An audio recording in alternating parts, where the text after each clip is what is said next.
I am particularly excited about this session because I think we've been talking about really, really important things all day, all kinds of important concepts and ideas about how a lot of the crises we face are very systemic. But so far we haven't really heard yet from, I think every generation has done an amazing time, but we haven't really heard maybe from the generation that is going to be carrying this forward the next 50, 100 years, because we might live that long. So it is my great honor to introduce Vance and Nia Mitchell, both undergraduate students here at UCSB. Vance is a vegan, feminist, intersectional justice activist here who is majoring in global studies. She is currently the co-chair of the Student Commission on Racial Equality and an intern for Food and Water Watch. Her activism focuses on racial equity, environmental justice, and animal rights, seeking to look at the topic of justice through a wide lens that includes both humans and non-human animals, as well as the planet. And Nia Mitchell is the Environmental Justice Chair for the Environmental Affairs Board, as well as Political Chair for UCSB's Black Student Union. She'll be graduating in spring as an interdisciplinary major in whose environmental studies, Black studies, and anthropology concentrations have actualized an environmental justice emphasis. Her studies of activism come from a love, hope, and commitment to the collective liberation of marginalized and oppressed communities of flora, fauna, and humans. Without any further ado, I'm turning the stage over to them.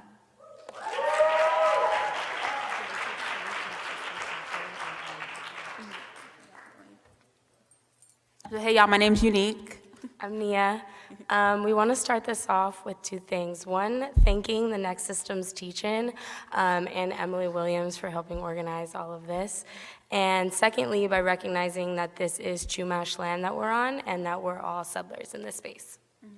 Cool. Yeah, we'll give our presentation. It's, we're up here as students who are still in the process of learning, but definitely want y'all input at the end, like have more discussion based, not just us up here talking at y'all. So yeah, just listen and then yeah, we can discuss. Cool. So it's titled The Ecology of Racism.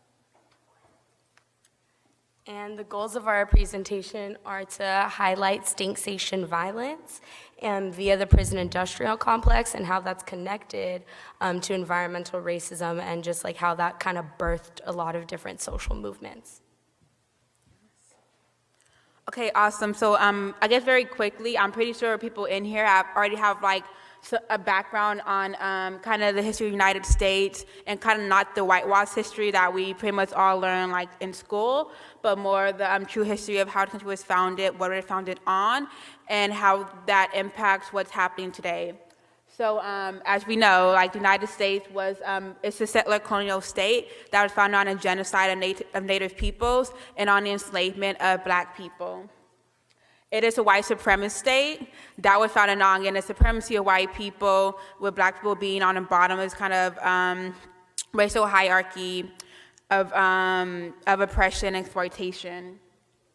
And of course, our economic system is capitalism, and it's linked to slavery, it's linked to genocide, and it's linked to this kind of ever-growing exploitation of people and the planet that has been going on for hundreds of years, and that really, of course, needs to be dismantled. That's why we're here today. Yeah, it's really important to recognize that like this system of capitalism was created out of what you can kind of call environmental racism because the genocide of Native peoples allowed for the enslavement of Africans to produce cotton in the States, but sugar in the Caribbean, both that became monocrops pretty much, and we know how that deteriorates the soil. And so it was really the system that stripped the soil of nutrients and the people of worth. And just some background, oftentimes when we talk about, or when you think about mainstream environmentalism and that kind of whole concept very whitewashed, Black people, people of color are often left out of the conversation around wilderness and this idea of going out into nature and like enjoying it, or what does wilderness mean to Black people? And over time in the United States, it has meant different things. Of course, first coming here as enslaved people, there is an alien land that you're forced to work on because of the skills you have, like your native homelands. But eventually, for many Black people, it became a sanctuary, a form of like escape from the daily brutalities of like slavery and white supremacy. People could go try to escape to the north, or where they can go and like practice like their religion or their spirituality, kind of in the confines of their own community without kind of the white gaze looking upon them. Yeah, just a lot of Negro spirituals, like Wade in the Water, a lot of these things were created in the wilderness. Yes, but unfortunately, like after slavery, especially during like Reconstruction and that time from forward on there, the wilderness became this kind of idea of fear, because that was where, you know, you go into the forest, like the woods, and you can get like lynched, or you can be murdered, or any one of those type of things. So wilderness, Black people began distancing themselves from like the wilderness, and it would continue whitewashed by like mainstream kind of narratives into this like, oh, let's create national parks, let's do this and that, oh, let's go hiking, it's very nice and all that, but really erasing the history of what was this wilderness before settlers, and what actually, how it connects to Black people in history. I guess also just quickly before we move on, also keep in mind how the system of slavery and the plantation system, how it actually changed the physical land of the South, especially when it came to monocrops, when it came to actually pushing the Native peoples off of their land, when it came to deforesting the land, and when it came to and how that impacted the people who then were first to live on there. So those are just some quotes we have on the bottom from Black people after slavery and their different relationships to the land. I can read one of the quotes. This one says, "To go with my wife and 3 children on Sunday afternoon into the woods, where we can live for a while near the heart of nature, where no one can disturb or vex us, surrounded by pure air, the trees, the shrubbery, the flowers, and the sweet fragrance that springs from 100 plants, enjoying the chirp of the crickets and the songs of the birds. This is solid rest. I, as often as possible, like to touch nature, and not something that is artificial or imitation, but the real thing." And I'm gonna read the last quote too, to kind of just oppose kind of the different feelings that many Black people had with wilderness. So this is Booker T. Washington, and he goes on to say that, "I was always frightened. The woods were said to be full of soldiers who had deserted the army, and I had been told that the first thing a deserter did to a Negro boy when he found him alone was cut off his ears." So kind of like this love of nature and like the purity it can kind of represent, but also the fear of like violence that can be enacted upon you for being Black.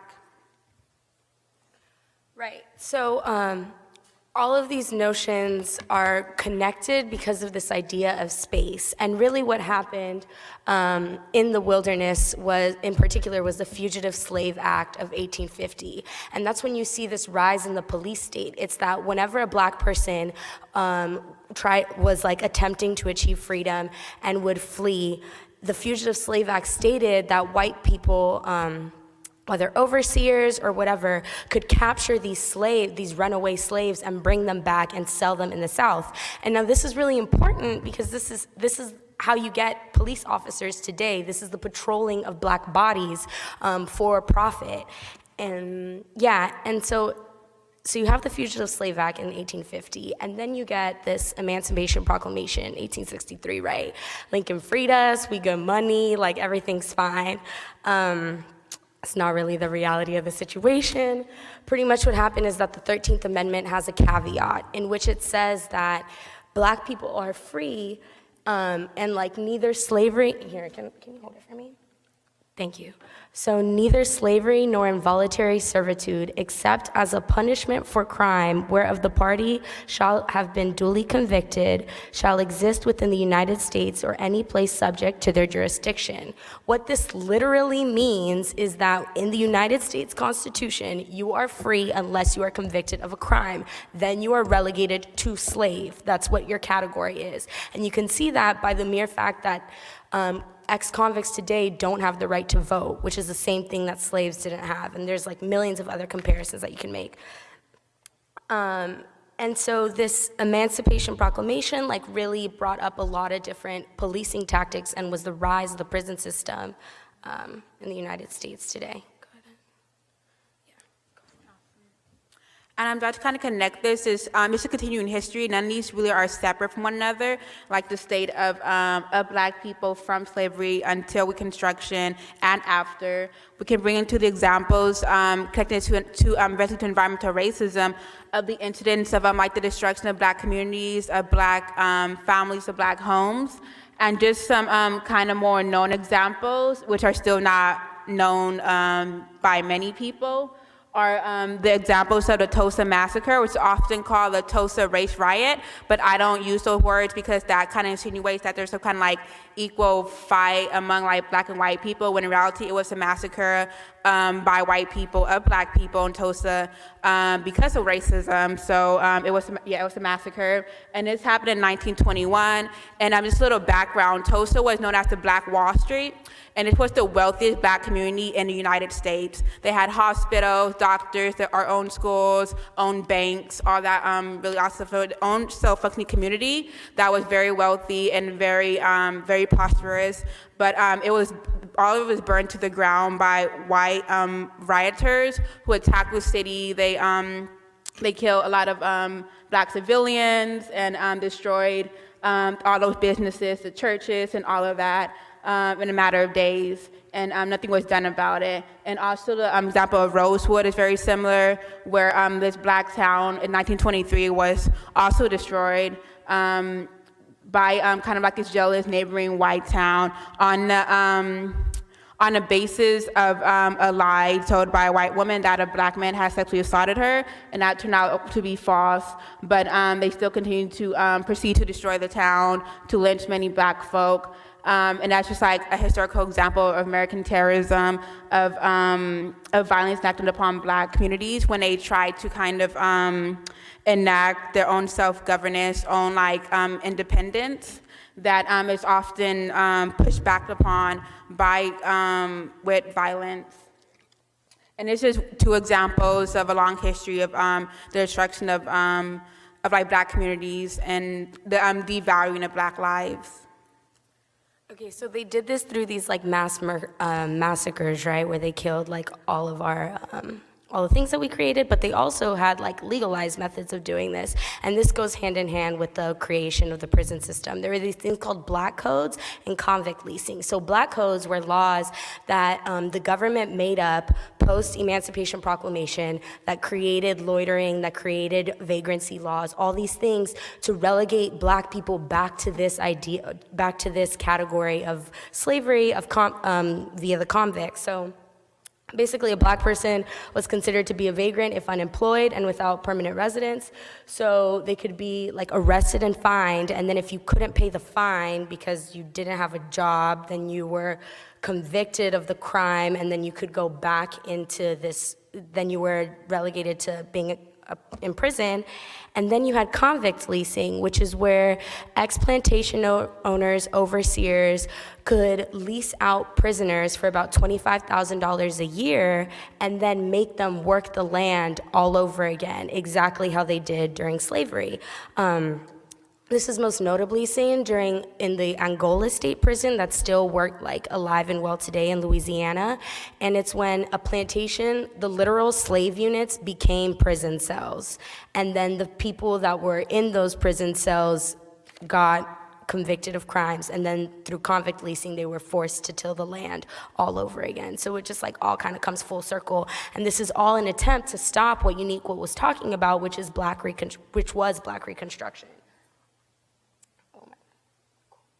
And so this is all connected to institutionalized racism and poverty, because it's all about space and how they put you in certain categories that is spatial, but also like literal places that you take up.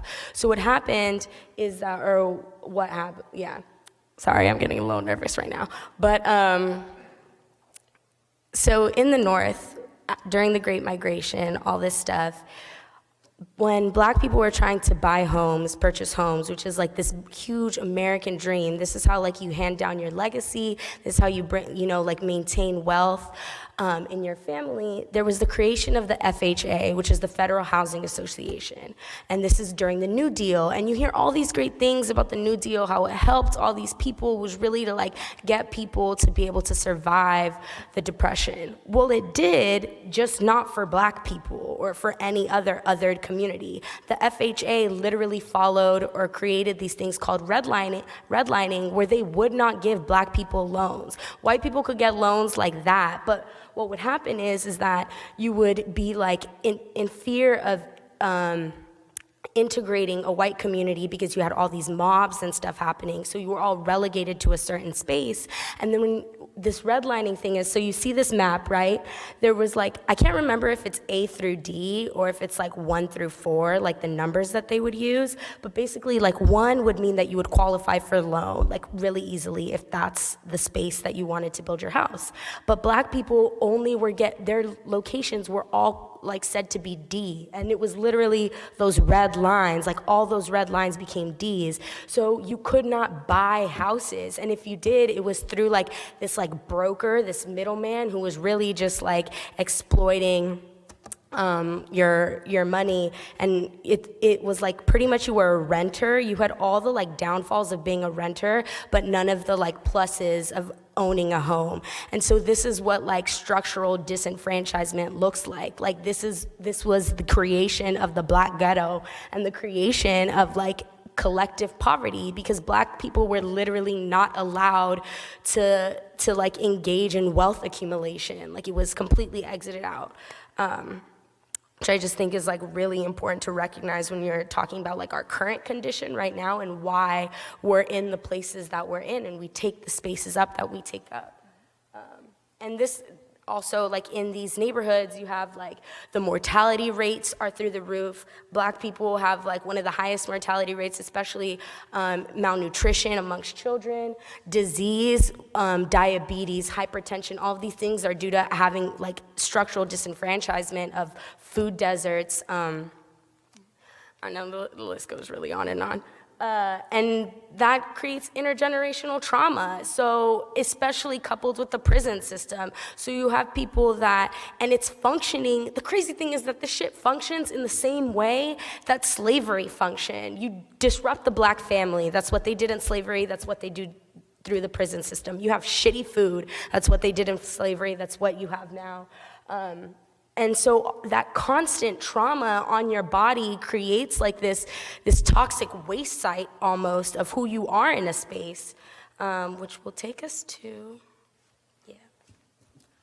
Awesome, yeah, and kind of going off what Nia was saying, these conditions of like destruction of Black communities that did have wealth and were able to create their own like forms of self-governance were destroyed, and then the disenfranchisement of Black people from being able to accumulate wealth through governmental means like housing, like getting loans to actually build communities that were not very poor, that would not become these ghettos that would be dump sites for like toxic waste sites, for landfills, for mining, for coal, for environmental issues of environmental racism like that.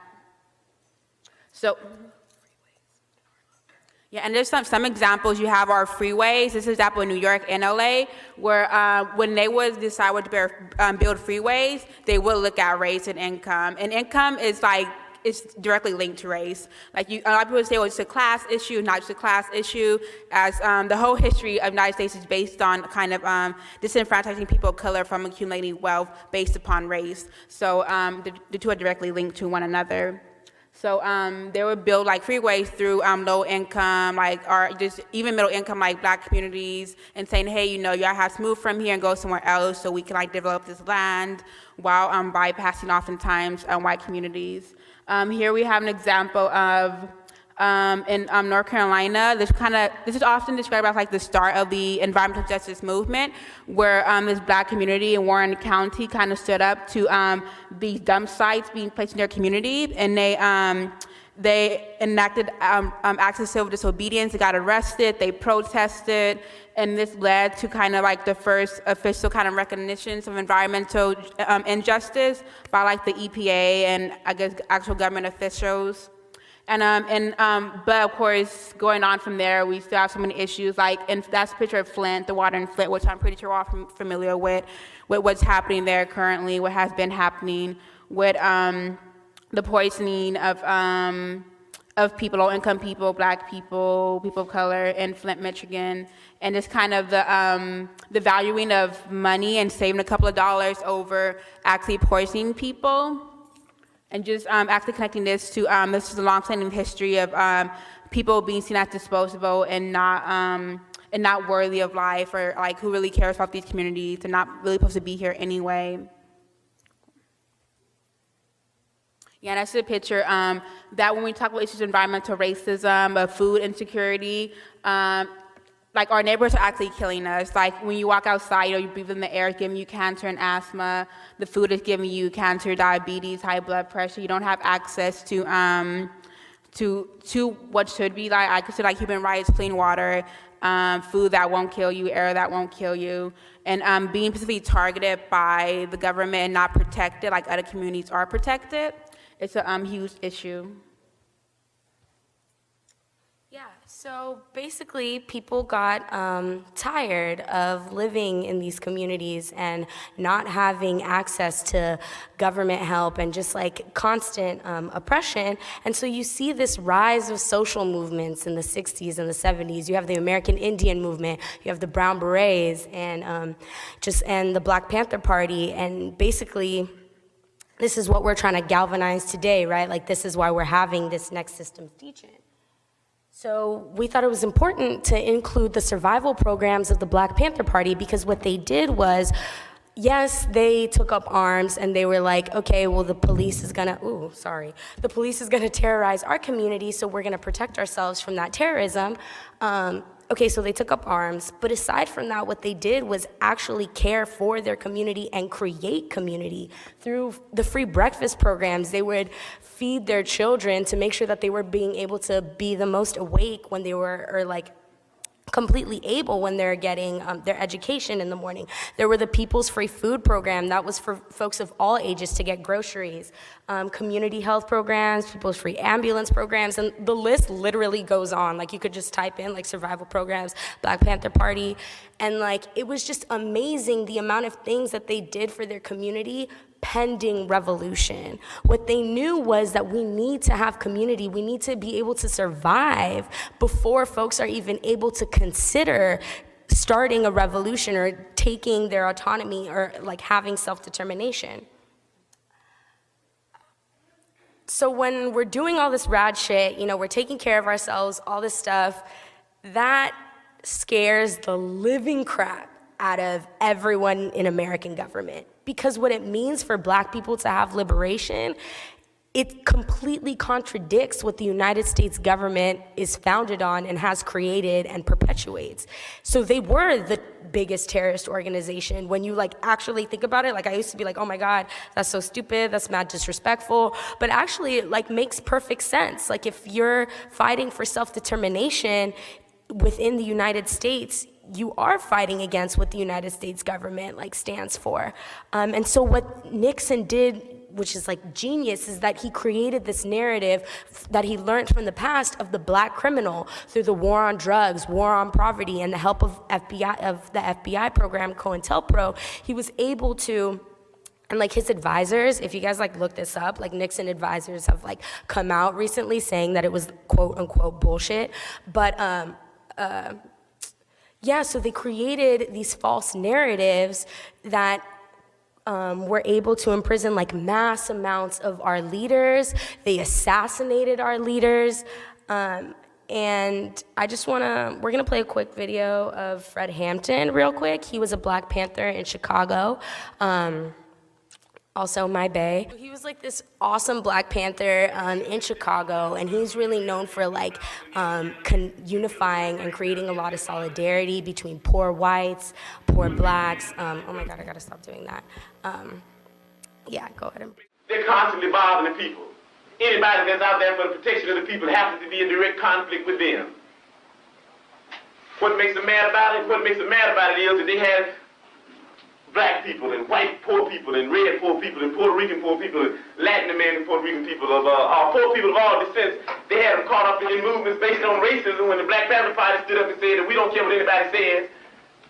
We don't think you fight fire with fire best, we think you fight fire with water best. We're going to fight racism, not with racism, but we're going to fight with solidarity. We said we're not going to fight capitalism with black capitalism, but we're going to fight it with socialism. We stood up and said we're not going to fight reactionary pigs and reactionary state's attorneys like this and reactionary state's attorneys like Hanrahan with any other reactions on our part. We're going to fight their reactions where all of us people are getting together and have an international proletarian revolution. Right on. Right on. So basically what he says is that some people function under the notion that you fight fire with fire. We're going to fight fire with water. We're going to fight capitalism, not with black capitalism, but with socialism. Socialism is for the people. And he just goes on, and really, he was threatening because he connected the Crips and the Bloods in Chicago and made them realize that the real enemy were the cops running the streets. He was threatening because he connected poor whites with black movements. He connected Latinos. He connected Asian solidarity. And solidarity, like unity, is power. And so Fred Hampton had a security guard who ended up working for COINTELPRO. They gave the FBI the layout of his apartment, and then they drugged him the night before. His security guard gave him a drink. He took like a little drink, and he got drugged the night before. He was sleeping with his baby and his mother, and the police came, shot up the whole apartment, and then proceeded to walk into the apartment and shoot him just endlessly. And he couldn't even fight for himself because he was drugged up. And so, like, this is the violence of white America. Like, this is a man that was literally trying to achieve freedom, and this is what the United States government is capable of doing. Which I think is like really, really, really important when we're talking about like creating a new system, because he was trying to create a new system. And this is what this is what we're up against, to be completely honest, like a system that's willing to do that. And then everyone knows, like, Angela, you don't have to play Angela, but y'all should look up Angela Davis, Leonard Peltier, and Assata Shakur, all these amazing, and so many more that we don't even know. Yeah.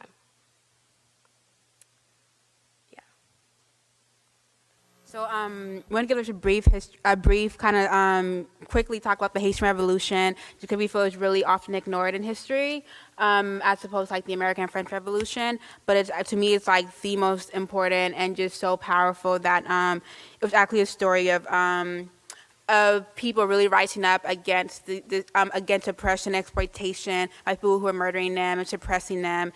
And it was the only successful slave rebellion in history, where these slaves in Haiti decided they were going to fight for their freedom and fight for their own country, and they weren't going to be slaves anymore. So they rose up and they won against like the overpowering kind of power of the French, and then later United States and Britain would get involved. But it's just to kind of show the power that they had and like just the strength to actually rise up and win. Yeah. So something that I learned about the Haitian Revolution that like changed my life completely were that these slaves, it said that when the French Navy was pulling up in the port and the slaves were like, okay, it's about to go down. Like the French Navy was like the strongest Navy at the time. It's like what the American government, American military is today, right? Like literally the strongest thing. And these these African descendant slaves from the port, the French were starting to release cannons so that they would like already kind of win the war before they even got there, you know, like that's like a really smart tactic.